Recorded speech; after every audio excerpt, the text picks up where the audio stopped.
témoignage qu'il avait à rendre de cette parole. La vie sur la terre ne nous appelle pas toujours à des beaux jours. Il faut s'armer de cette pensée. Comme disait aussi l'apôtre Pierre, nous devons nous armer de la pensée de souffrir. C'est normal dans un monde hostile. Si nous pouvons jouir des grâces du royaume, comme héritier du royaume, il est normal aussi que dans un terrain hostile, comme on a maltraité le maître, on maltraitera aussi ceux qui le suivent. Amen. Amen.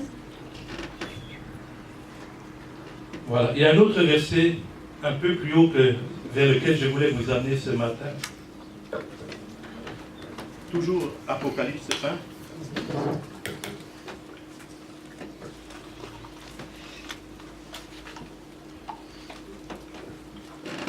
Il y a un chant qu'on chante aussi dans la tradition protestante cette fois-ci. Et souvent aussi on le chante comme des perroquets. Mais pourtant, il est d'une grande profondeur. Je ne vais pas le chanter. Peut-être certains se rappellent. Lorsque vous allez lire ces versets dans les Écritures, vous vous rappellerez de ce chant. Parce que les paroles du chant, c'est exactement ces versets des Écritures.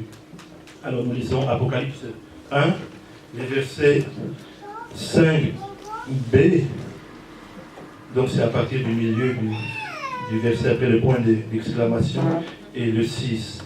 À celui qui nous aime, qui nous a délivrés de nos péchés par son sang, et qui a fait de nous un royaume, des sacrificateurs pour Dieu son Père.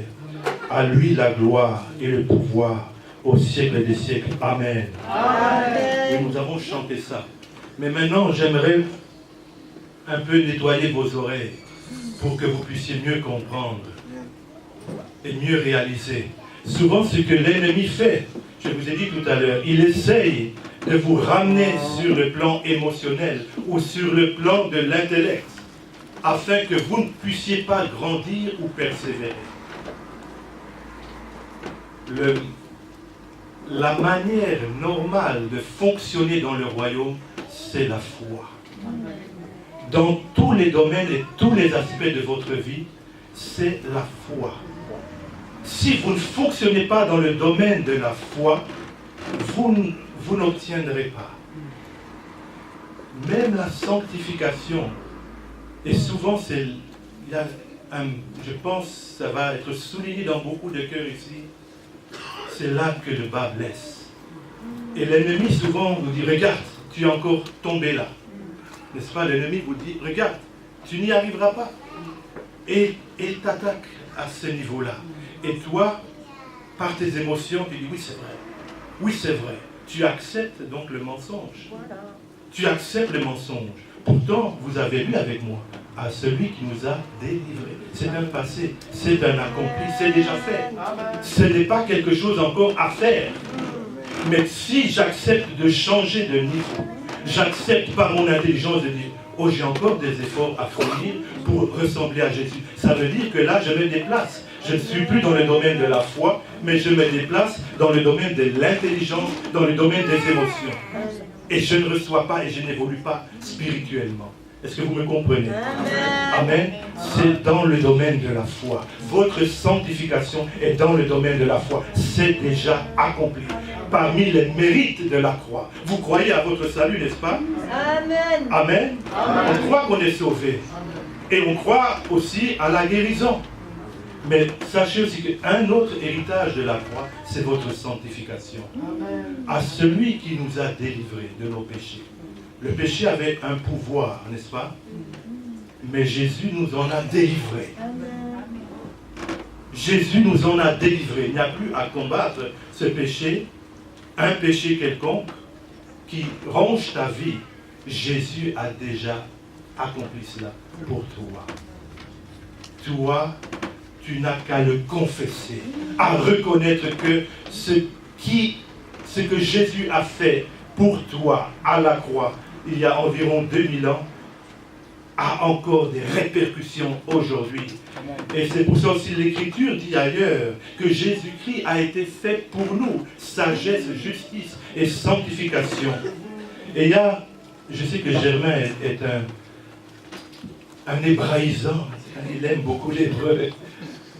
Et il y a un chant qu'un juif messianique, peut-être certains le connaissent, ça date de l'époque où on était encore ensemble aussi à l'EIB, un juif messianique du nom de Paul Wilbur. Je ne sais pas si quelqu'un connaît Paul Wilbur, elle le connaît. Et il y a justement un chant qui chante ce chant-là des rameaux. Je vais seulement commencer le refrain. Baruch Abba Beshem Adonai, blessed is he who comes. Il continue en anglais, mais c'est dans ce chant-là. Donc, ce que je viens de chanter en hébreu, c'est exactement ce qu'on vient de dire en français. Béni soit celui qui vient au nom du Seigneur. Béni, littéralement, bienvenue, dirait bienvenue. Il dirait béni le venant dans le nom du Seigneur. Celui qui vient, ça c'est un participe en hébreu. Et Jésus aussi avait dit cela. On connaît le texte de quand on se rappelle des rameaux.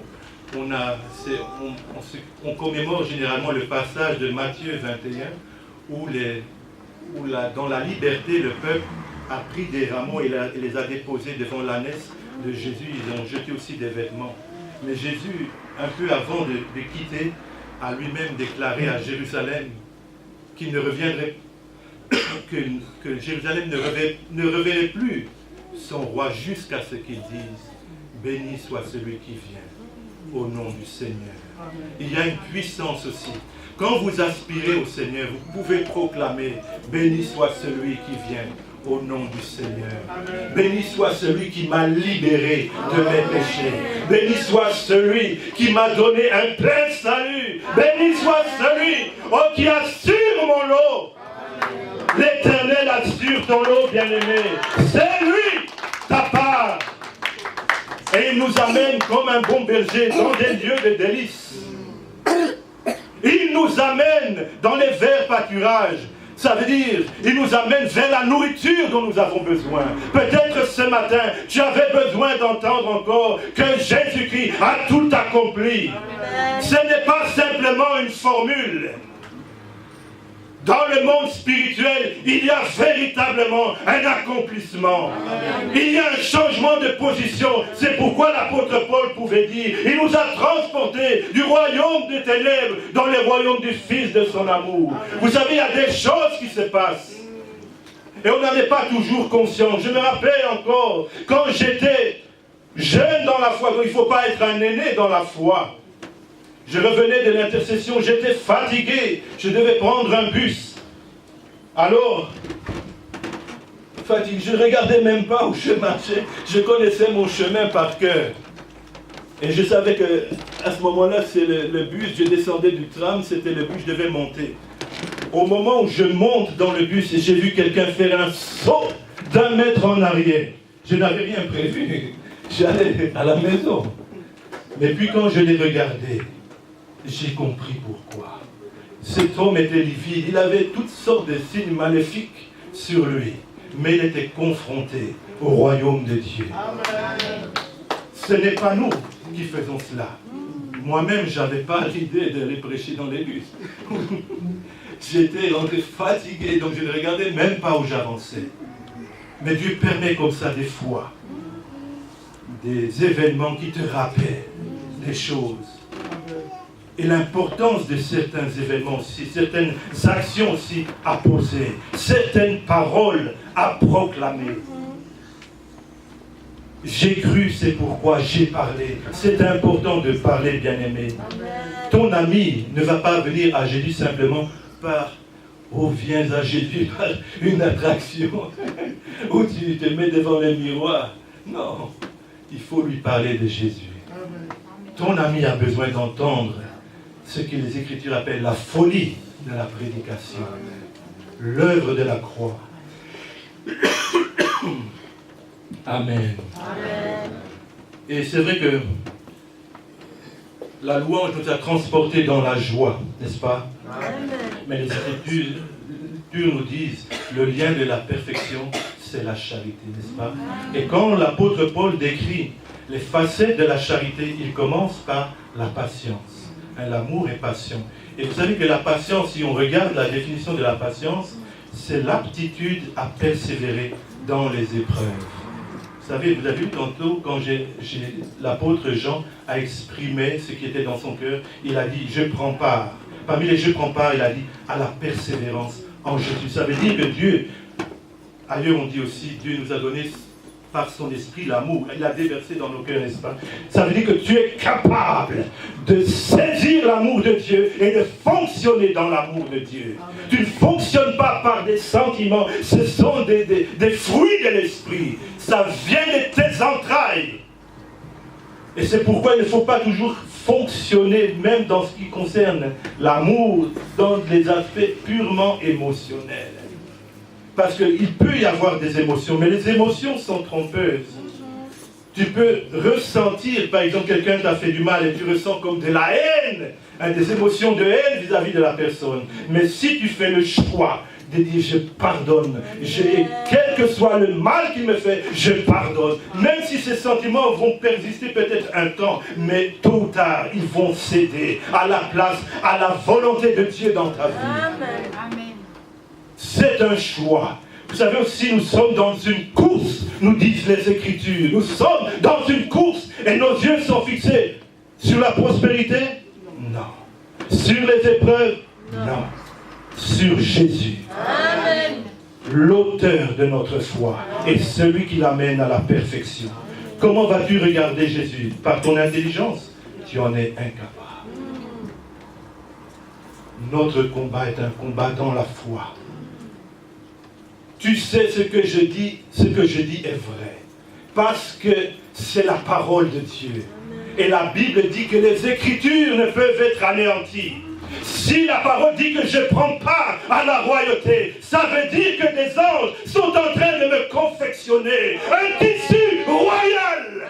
Et même si tu peux passer par des moments de pauvreté à cause des tribulations par lesquelles tu passes, il y a un habit royal qui t'attend